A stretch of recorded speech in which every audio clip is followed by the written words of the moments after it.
What's going on YouTube? It's your boy No Shade coming in with another video. Before I get too deep into the video, I want to thank everybody for all the likes, comments, and new subscribers that we've been gaining. And let's keep going up, baby. Today is a nice good day out here. And we just gonna do a nice little, we gonna hopefully do a nice little chill cruise. And maybe a story time. Oh, that was really bad. And maybe a story time on how I ended up on the R1 and drive-through. Do. Don't mind me. Dairy Queen drive-through.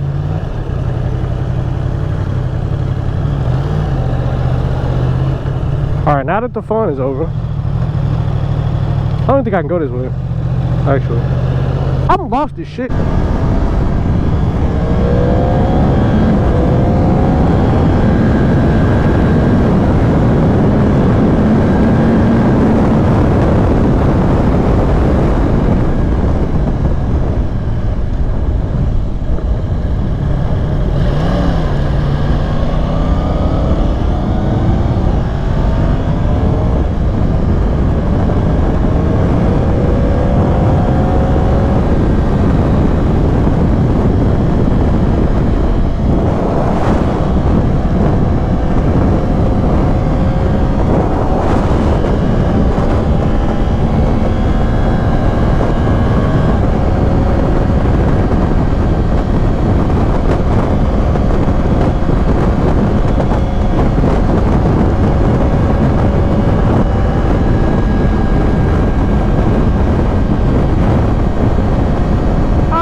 Kind of cruising a little bit.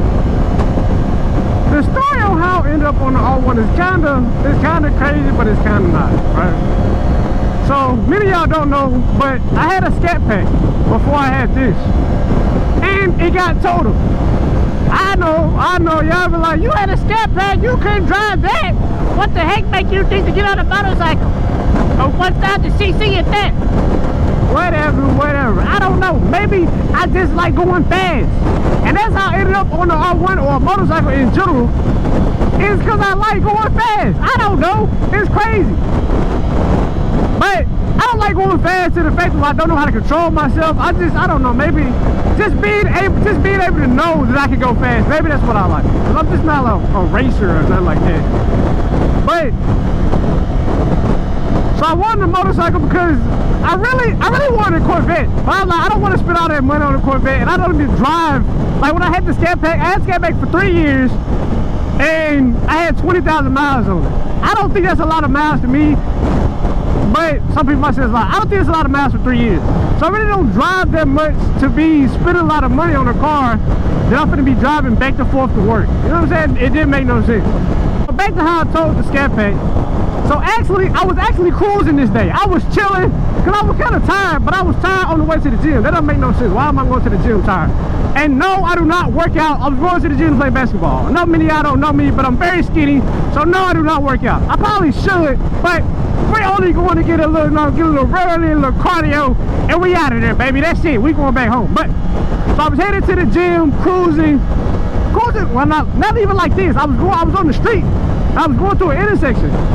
And as many know, you probably should look both ways before going through an intersection, even if your light is green. I mean, you just never know, and you might end up like me. So I'm going through the intersection at about 40, and this truck just runs the red light, and he hit me. So he hit me. My car turned like a whole 180, and he kind of turned. So I'm thinking he turned just to get out of the street because he kept driving. I'm thinking he turned to get out of the street, but the whole time he hit me, drove up the street, parked, and he started running. And the crazy thing about this, I work at a place that has security, and my job is kind of right by where I stayed at the time. So the security officer for my job was, I guess, she was either getting off work or going to work. So she seen the whole thing, and as I'm going through the light, she stopped and everything. She checked on me, and I was like, did I run that light? And she was like, no, you had full green. So, because the way I got hit was so late with me passing through the light, I thought that I had did something wrong. I kind of feel like I blanked out a little bit because the way he hit me. But I might show some pictures and videos on the screen.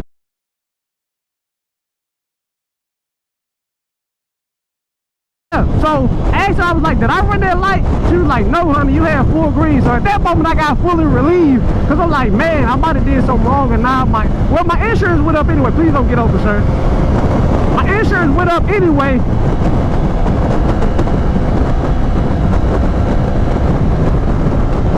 So I was like, man, I really don't feel like, because I didn't want to be responsible for the accident. You know, because that would have been, I would have felt really bad if it was me, but it wasn't. It was him. But he didn't care, because he parked his truck and he started running. He literally took off on foot. I never even seen the guy, right? Because I'm still sitting there mad at my car, because I'm like, man, I just lost my car. My baby is gone. You know, what am I going to do? You know, because at that point in time, that was my only means of transportation, was my SCATPACK.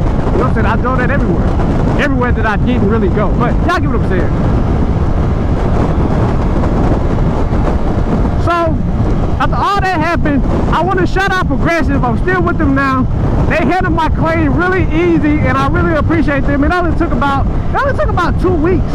And at the end of it, I really don't even know if they found the guy or not. I don't know. I really didn't care once they took care of me, I didn't care what they did. You know what I'm saying? So that's how I totaled my ski. Well, I'm gonna say I didn't total it. I said it all the time. I didn't total it. The dude that hit me totaled it. I was chilling. I was fine, right? Guy hit me in a brand new Silverado. Brand new.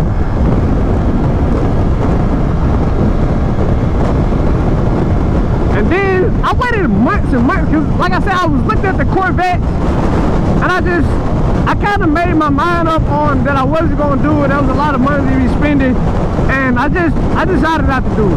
But now my mind is kind of back on it again, because I still like that Corvette, man. It's a beautiful, beautiful car, and they're steady increasing in value. They're actually going up even more. So if I don't get one now, I don't know when I'm going to get one, you know. But so months and months went by. I ended up, after I told it to SCATPACK, I went and bought a used car from a good family member, well, my girlfriend's mom. I went and bought a used car. I bought her car, and I was just riding that. I was fine with it. I was like, man, I don't have a car note. I'm saving a lot of money, so I really wasn't feeling too bad about my decision on that. But then I just kind of felt like, man, I kind of miss having that thrill of going fast. I mean, if you have a fast car or a bike or anything, you just miss the wind. It's kind of like, you know, you see a dog with his head out the window, and you just see him being free out in the wind. You know what I'm saying? It's just kind of like that. I miss that feeling. I was like, man, I need something.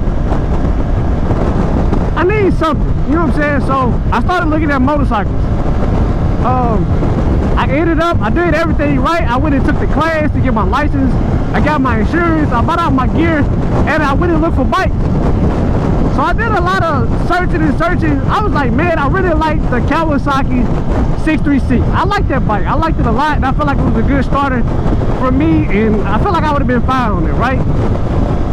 So I went to this dealership, and mind you, I go to this dealership, and after I put my down payment on the bike or whatever for them to hold it, I started seeing reviews, or everybody said that this dealership sucked and they don't really look out for you and yada yada yada. I kind of felt like that, but at the same time, I did it.